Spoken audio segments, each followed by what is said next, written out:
نحمدہ ونصلی ونسلم علی رسولہ الکریم اما بعد فاعوذ باللہ من الشیطان الرجیم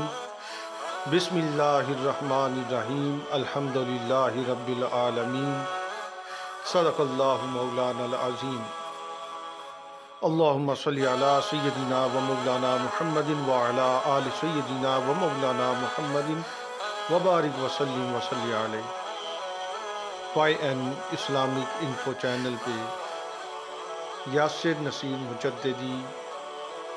والیوم 2 کے ساتھ آپ سے مخاطب ہیں۔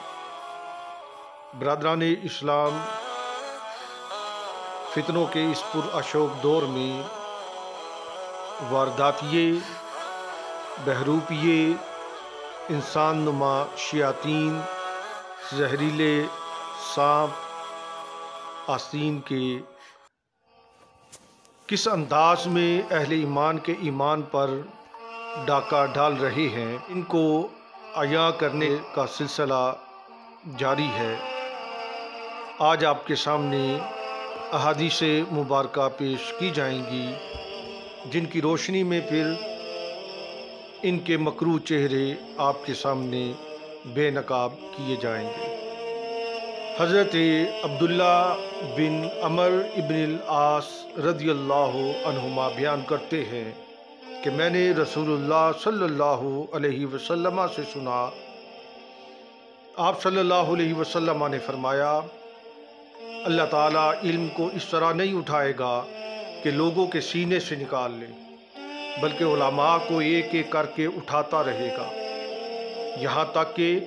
جب کوئی عالم نہیں رہے گا تو لوگ جہلاء کو اپنا رہنما بنا لیں گے، ان سے مسائل پوچھے جائیں گے تو وہ بغیر علم کے فتویٰ دیں گے، وہ خود بھی گمراہ ہوں گے اور دوسروں کو بھی گمراہ کریں گے۔ محمد بن عبید اللہ نے بیان کیا، کہا ہم سے ابراہیم بن سعد نے بیان کیا، ان سے ان کے والد نے، ان سے ابو سلمہ بن عبد الرحمن نے، اور ان سے ابو ہریرہ رضی اللہ تعالی عنہ نے۔ اور دوسری سند کے ساتھ ابراہیم بن سعد نے کہا کہ مجھ سے صالح بن کیسان نے بیان کیا، ان سے ابن شہاب نے، ان سے سعید ابن المسیب نے، اور ان سے ابو ہریرہ رضی اللہ تعالی عنہما نے بیان کیا کہ رسول اللہ صلی اللہ علیہ وسلم نے فرمایا، ان قریب ایسے فتنے بپا ہوں گے جن میں بیٹھنے والا کھڑے ہونے والے سے بہتر ہوگا، اور کھڑے ہونے والا ان میں چلنے والے سے بہتر ہوگا، اور چلنے والا ان میں دوڑنے والے سے بہتر ہوگا۔ جو دور سے ان کی طرف جھانک کر بھی دیکھے گا، جو دور سے ان فتنوں کو دیکھ لے گا، تو یہ فتنے اس بندے کو دیکھ لیں گے اور ان کو سمیٹ لیں گے، ان کا ایمان اچک لیں گے۔ اس وقت جس کو کوئی پناہ کی جگہ مل جائے یا بچاؤ کا مقام مل سکے، وہ اس میں چلا جائے۔ حضرت ابو ہریرہ رضی اللہ عنہ روایت کرتے ہیں کہ رسول اللہ صلی اللہ علیہ وسلم نے فرمایا، جب محصولات کو ذاتی دولت، امانت کو غنیمت اور زکوٰۃ کو تاوان سمجھا جانے لگے،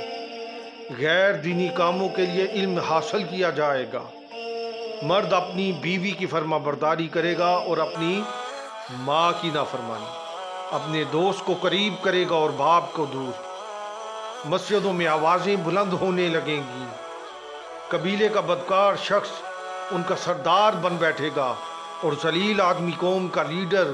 بن جائے گا، اور آدمی کی عزت محض اس کے شر سے بچنے کے لیے کی جائے گی، گانے والی عورتیں اور گانے بجانے کا سامان عام ہو جائے گا، کھلے عام اور کثرت سے شرابیں پی جانے لگیں گی، اور بعد والے لوگ پہلے لوگوں کو لعن طعن سے یاد کریں گے۔ یہ الفاظ اپنے ذہن نشین رکھنے ہیں کہ بعد والے لوگ پہلے والے لوگوں کے ایمان پر لعن طعن کریں گے۔ اس وقت سرخ آندھی، زلزلے، زمین میں دھس جانے، شکلیں بگڑ جانے، آسمان سے پتھر برسنے اور طرح طرح کے لگاتار عذابوں کا انتظار کرو۔ یہ نشانیاں یکے بعد دیگرے یوں ظاہر ہوں گی جس طرح کسی ہار کا دھاگا ٹوٹ جانے سے گرتے موتیوں کا تانتا بن جاتا ہے۔ ایک روایت میں حضرت ابو موسیٰ اشعری رضی اللہ عنہ بیان کرتے ہیں کہ رسول اللہ صلی اللہ علیہ وسلم نے فرمایا قیامت اس وقت تک قائم نہ ہوگی یہاں تک کہ اللہ کی کتاب پر عمل کرنے کو عار ٹھہرایا جائے گا، اور اسلام اجنبی ہو جائے گا یہاں تک کہ علم اٹھا لیا جائے گا، اور زمانہ بوڑھا ہو جائے گا، انسان کی عمر کم ہو جائے گی، ماہ و سال اور غلہ اور ثمرات میں بے برکتی اور کبھی رونما ہوگی۔ ناقابل اعتماد لوگوں کو امین اور امانت دار لوگوں کو ناقابل اعتماد سمجھا جائے گا، جھوٹے کو سچا اور سچے کو جھوٹا قرار دیا جائے گا، حرج عام ہوگا۔ لوگوں نے عرض کیا یا رسول اللہ حرج کیا ہے؟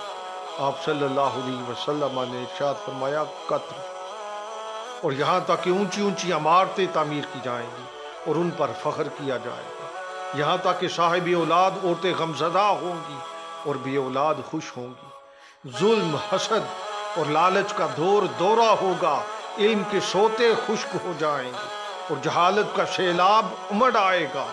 اولاد غم و غصہ کا موجب ہوگی اور موسم سرما میں گرمی ہو، یہاں تک کہ بدکاری اعلانیہ ہونے لگے گی، ان حالات میں زمین کی تنابیں کھینچ دی جائیں گی۔ حضرت عبداللہ ابن مسعود رضی اللہ عنہ نے فرمایا تم پر ہر آئندہ سال پہلے سے برا آئے گا، میری مراد یہ نہیں کہ پہلا سال دوسرے سال سے غلہ کی فروانی میں اچھا ہوگا یا ایک امیر دوسرے امیر سے بہتر ہوگا، بلکہ میری مراد یہ ہے کہ تمہارے علماء، صالحین اور فقیہ ایک ایک کر کے اٹھتے جائیں گے اور تم ان کا بدل نہیں پاؤ گے، اور قحط الرجال کے اس دور میں بعض ایسے لوگ پیدا ہوں گے جو دینی مسائل کو محض اپنی ذاتی قیاس آرائی سے ان کا حل کریں گے، وہ دین کو گھر کی لونڈی بنا لیں گے۔ حضرت عبداللہ ابن عمر ابن العاص رضی اللہ عنہما رسول اللہ صلی اللہ علیہ وسلم سے حدیث بیان کرتے ہیں کہ آپ نے فرمایا قرب قیامت کی نشانیوں میں سے یہ بھی ہے کہ معاشرے میں برے لوگوں کا رتبہ بلند اور نیکوکاروں کا رتبہ گرا دیا جائے، اور کیل و کال یعنی بحث و مناظرہ عام ہو جائے گا اور عمل پر تالے پڑ جائیں گے، لوگوں میں مسنات بڑھ جائے گی اور ان میں سے کوئی بھی اس کا انکار نہیں کرے گا۔ عرض کیا گیا مسنات کیا ہے؟ آپ صلی اللہ علیہ وسلم نے فرمایا اللہ تعالیٰ کی کتاب اور اس کی تعلیمات کے خلاف جو کچھ لکھا گیا ہوگا وہ مسنات ہے، اور اس کے خلاف کوئی آواز بلند نہیں کی جائے گی، گویا قرآنی تعلیمات کی کھلی مخالفت پر کوئی پابندی نہیں ہوگی۔ حضرت ابو ہریرہ رضی اللہ تعالی عنہ بیان کرتے ہیں کہ رسول اللہ صلی اللہ علیہ وسلم نے فرمایا لوگوں پر بہت سے سال ایسے آئیں گے جن میں دھوکہ ہی دھوکہ ہوگا، اس وقت جھوٹے کو سچا اور سچے کو جھوٹا سمجھا جائے گا، بددیانت کو امانت دار تصور کیا جائے گا اور امانت دار کو بددیانت تصور کیا جائے گا، اور رویبضہ یعنی نااہل اور فاسق اور فاجر لوگ قوم کی نمائندگی کریں گے۔ عرض کیا گیا رویبضہ سے کیا مراد ہے؟ آپ صلی اللہ علیہ وسلم نے فرمایا وہ نااہل اور فاسق شخص جو اہم معاملات میں عوام کی نمائندگی اور رہنمائی کا ذمہ دار خود بخود بن جائے۔ حضرت ابو ہریرہ رضی اللہ عنہ بیان کرتے ہیں کہ رسول اللہ صلی اللہ علیہ وسلم نے فرمایا ان فتنوں کے واقعہ ہونے سے پہلے نیک اعمال کر لو، جو فتنے اندھیری رات کی طرح چھا جائیں گے، ایک شخص صبح مومن ہوگا اور شام کو کافر ہو جائے گا، یا شام کو مومن ہوگا اور صبح کو کافر ہو جائے گا، اور معمولی سی دنیاوی منفعت کے عوض اپنی متاع ایمان فروخت کر ڈالے گا۔ ابو نعیم فضل بن دکین نے بیان کیا، کہا ہم سے سفیان بن عیینہ نے بیان کیا،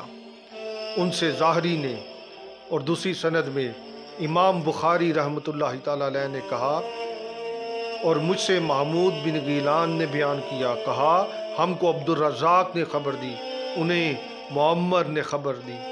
انہیں زہری نے، انہیں عروہ نے، اور ان سے اسامہ بن زید رضی اللہ عنہ نے بیان کیا کہ نبی کریم صلی اللہ علیہ وسلم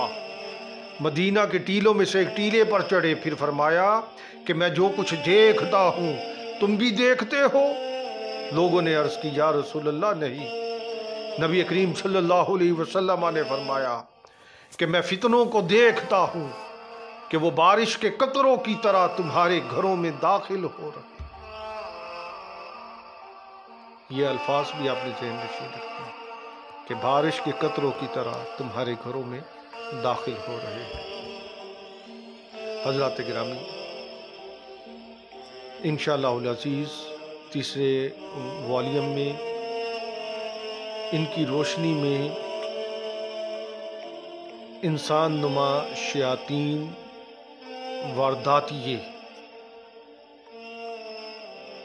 وارداتیے ان کے بدنما چہروں سے نقاب الٹے جائیں گے۔ وما علینا الا البلاغ المبین۔